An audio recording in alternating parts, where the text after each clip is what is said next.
نحمده ونصلي ونسلم على رسوله الكريم اما بعد فاعوذ بالله من الشیطان الرجیم بسم اللہ الرحمن الرحیم۔ آج ہمارا 9واں سبق ہے، 9واں سبق ہے۔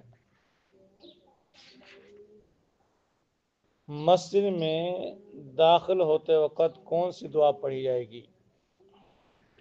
تو یاد رکھیں، مسجد میں داخل ہونے سے پہلے نبی کریم صلی اللہ علیہ وسلم پہ درود و سلام پڑھیں اور پھر یہ دعا پڑھیں۔ وہ الفاظ بھی حدیث پاک کے اندر منقول ہیں، بسم اللہ والصلاة والسلام علی رسول اللہ۔ آگے دعا، اللہم افتح لی ابواب رحمتک۔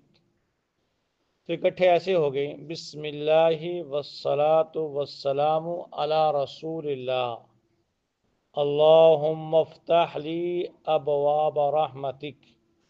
ترجمہ دیکھیں، بسم اللہ، اللہ کے نام سے، والصلاة والسلام علی رسول اللہ، درود و سلام ہو اللہ کے رسول محمد صلی اللہ علیہ وسلم پر۔ اللہم افتح لی، اے اللہ کھول دے میرے لیے، ابواب رحمتک، اپنی رحمت کے دروازے،